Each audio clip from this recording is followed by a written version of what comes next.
अस्सलामुअलैकुम and hello everyone, welcome back to my channel Mishi daily routine. तो आज के व्लॉग का स्टार्ट कर रही हूँ मैं दोपहर से। और यहाँ पे होने लगी है जी कीमा की तैयारी। तो ये मटन का कीमा मामा ने लिया है और मेरी फरमाइश पे बनाने लगी हैं। इसके अंदर देखें जी, हमने प्रेशर के अंदर इसको ऐड कर दिया है और इसके अंदर हमने डाल दिया है पानी, जस्ट इतना कि कीमा जोन सा है वो डिप हो जाए, बहुत ज़्यादा नहीं इसके अंदर ऐड करना। तो कुछ खड़े मसाले इसके अंदर डाल देंगे, जैसे मोटी इलायची है, कुछ लौंग हैं और साबुत काली मिर्चें इसके अंदर ऐड कर देंगे। साथ ही इसके अंदर ना कुछ दालचीनी के जो टुकड़े हैं वो ऐड कर देंगे। बहुत ही यमी ये रेसिपी बनती है कीमे की। और स्पाइसेस एज़ यूजुअल अपने टेस्ट के अकॉर्डिंग इसके अंदर डाल देनी है, जैसे कि नमक है, लाल मिर्चों का पाउडर है और साथ ही इसके अंदर हम ऐड कर देंगे हल्दी पाउडर।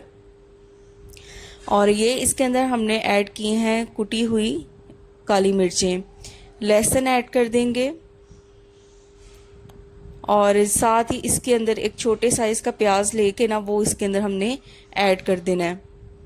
तो ये देखें, झटपट कीमे की रेसिपी प्रेशर के अंदर ही बन के तैयार हो जाएगी और इतना टेस्टी ये बनता है ना कि आप ज़रूर इस तरह से कीमा बना के ट्राई करिएगा। और यहाँ पे ले लिया है जी एक टमाटर, इसको बिल्कुल इसी तरह साबुत ऐड कर दिया है। और छोटा सा अदरक का लिया है टुकड़ा और इसको इस तरह से क्रश करके हम कीमे के अंदर ऐड कर देंगे। तो बस ये सारी चीज़ें जो ऐड कर दी हैं ना, तो अब लगा देना है इसको प्रेशर। तो तकरीबन 20 से 25 मिनट के लिए ना इसको प्रेशर लगा देना है, तो अच्छी तरह से ये ना सॉफ्ट हो जाएगा। और जो बाकी की इसकी बुनाई होगी ना वो हम कढ़ाई में करेंगे। तो ये 20 से 25 मिनट हो गए थे, तो अब इसका हम प्रेशर रिलीज़ कर देंगे। चेक कर लेंगे कीमे को। और जो ये टमाटर है ना, ये हमने साबुत इसलिए ऐड किए थे ताकि इजीली हम इसका जो छिलका है ना वो रिमूव कर दें। तो कीमे को अब हम कढ़ाई में ट्रांसफ़र कर देंगे और इसका जो पानी है वो हम सुखा लेंगे, ताकि इसके अंदर ना फिर मज़ीद जो कीमा है ना वो गल जाएगा। उसके बाद यहाँ पे ले लिया है ज़ीरा और वो भी ऐड कर दिया है इसके अंदर, और बस इसकी अच्छी तरह से भुनाई करते जाना है। नमक मिर्च वगैरह आप अपने टेस्ट के अकॉर्डिंग एडजस्ट कर सकते हैं और इस स्टेज पे भी आके टेस्ट कर सकते हैं तो आपको कितना रिक्वायर है। तो यहाँ पे ये देखें जी, ऐड कर दिया है सूखा धनिया पाउडर फॉर्म में है जो, वो ऐड कर दिया है और इसकी भुनाई कर लेंगे। और साथ ही ना यहाँ पे थोड़ा सा गरम मसाला भी ऐड किया था। असल में एक स्टेप ना मिस हो गया था दही ऐड करने वाला, तो वो बाद में याद आया कि अभी तो इसके अंदर दही भी ऐड करना था। तो बस इसकी देखे बुनाई भी तकरीबन हो चुकी थी, तो फिर हमें याद आया कि इसके अंदर एक चीज़ मिस हो गई है और वो है दही।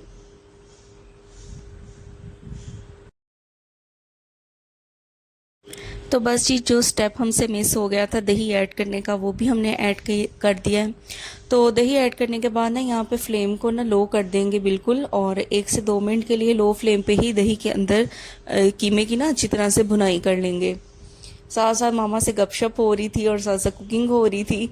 और ये देखें जी, जब हमारा कीमा बिल्कुल भुन गया है ना, उस वक्त हमने मज़ीद कटे हुए टमाटर उसके ऊपर ऐड करने हैं। ये दम देने के वक्त ही आपने ऐड करने हैं। और साइड में हमने कोयला रखा हुआ था धुआं देने के लिए, तो कोयला भी हो गया है। और अब इसको हम लगा देंगे, ऑयल लगा देंगे और इसको कवर करके रख देंगे ताकि जो कोयले की स्मेल है वो अच्छी तरह से कीमे के अंदर एब्जॉर्ब हो जाए। तो टमाटरों को बिल्कुल इसी तरह ना थोड़ा सा गार्निश करते हुए या दम लगाते हुए भी ऐड करिएगा। बहुत ही ज़्यादा फ्लेवरफुल बनेगा जब वो भी इसका कोयले का ना वो एब्जॉर्ब करेगा फ्लेवर। तो साथ ही जी दूसरी तरफ होने लगी है अब तैयारी कस्टर्ड की, और ये भी दिल चाह रहा था मेरा कस्टर्ड खाने का, इसलिए जी अब कस्टर्ड भी बनने लगा है। तो यहाँ पे हमने ले लिया है दूध, और डिब्बे वाला दूध अगर हो ना तो इसका ज़्यादा मज़ा आता है। जब भी आप कोई इस तरह के डिज़र्ट वगैरह बनाते हैं ना, तो उसके अंदर इस तरह के दूध का ना ज़्यादा मज़ा आता है बनिस्बत जो खुला दूध होता है ना। बाकी अपनी अपनी सबकी पर्सनल राय है, तो मुझे यही लगता है कि जो डिब्बे वाला दूध होता है ना उसका डिज़र्ट्स में ज़्यादा मज़ा आता है। तो ये है जी मैंगो फ्लेवर कस्टर्ड, और थोड़े से दूध के अंदर इसको भी ऐड कर देंगे और फिर अच्छी तरह से इसको विस्क कर लेना है ताकि कोई जो लम्स है ना वो बाकी ना रहें इसके अंदर। तो जैसे ही हम वीडियो की वॉइस ओवर करते हैं ना, तो वीडियो को देख के ना दोबारा से दिल करने लग जाता है यही सब खाने का। तो ये देखें जी, अब इसके अंदर हम ऐड कर देंगे चीनी। तो चीनी भी अपने टेस्ट के अकॉर्डिंग ही ऐड कर दें। मैं ज़्यादा नॉर्मल ही पसंद करती हूँ, इसलिए मैंने मामा से कहा था बहुत ज़्यादा एक्स्ट्रा मीठा ना करिएगा कस्टर्ड को। तो बस अच्छी तरह से चीनी को मिक्स कर लेना है और दूध को बॉयल आने देंगे। और यहाँ पे जो बड़ी सिस्टर की ड्यूटी लगाई है जेली बनाने की, लेकिन जेली के साथ जो हादसा हुआ है ना वो ये है कि इसको रख दिया हमने फ्रीज़र में, और ये बिल्कुल जिस तरह हम बर्फ़ को फ्रीज़र में से निकालते हैं और वो मेल्ट हो जाती है ना, तो पूरी जेली उस तरह मेल्ट हो गई। इसलिए फिर कस्टर्ड के ऊपर ना ऐड ही नहीं की, तो क्योंकि उसके क्यूब्स ही नहीं थे बन रहे। तो दूसरी साइड पे मामा ने ऐड कर दिया है कस्टर्ड दूध के अंदर, और बस अच्छी तरह से इसे हिलाते जाना है जब तक कि ये एक जो आपकी रिक्वायर्ड कंसिस्टेंसी है, थिकनेस है, वो ना आपको मिल जाए। और दूसरी तरफ देखें जी, जेली भी तैयार हो रही है। सारा सामान जो हमने कस्टर्ड के अंदर ऐड करना था, जैसे एप्पल है, बनाना है, ग्रेप्स हैं, और जो फ्रूट केक होता है वो कट के रख लिया हुआ था, और बस अब इसकी असेंबलिंग रह जाएगी।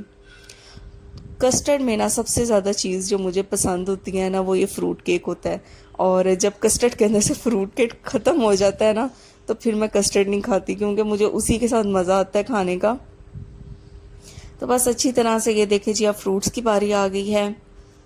ये बनाना ऐड कर देंगे, एप्पल ऐड कर देंगे और ग्रेप्स ऐड कर देंगे, और बस इसी तरह इसकी लेयरिंग करते जाएंगे, हमारा मज़ेदार कस्टर्ड भी तैयार हो जाएगा। तो जेली के साथ जो हादसा हुआ, तो इस वजह से जेली फिर ऐड नहीं की, क्योंकि वो बिल्कुल ही ना लिक्विड बन गई थी। तो देखिए जी, फर्स्ट लेयर हो गई थी, अब सेकंड लेयर ऐड कर रहे हैं कस्टर्ड की, और सेम उसी तरह फिर इसके ऊपर हमने ऐड कर देना है फ्रूट केक, और बाकी के जो फल हैं वो ऐड कर देने हैं। तो ये था जी मेरा आज का व्लॉग, और उम्मीद करती हूँ कि आपको ये व्लॉग पसंद आया होगा। अगर पसंद आया तो इसको शेयर करें, लाइक करें, कमेंट करें। चैनल पे नए हैं तो चैनल को ज़रूर सब्सक्राइब करके अपनी सपोर्ट दें, अपनी दुआओं में याद रखें, और इसी तरह मेरे साथ बनिए रहिए। टिल देन टेक केयर, अल्लाह हाफिज़। मिलते हैं नेक्स्ट वीडियो में।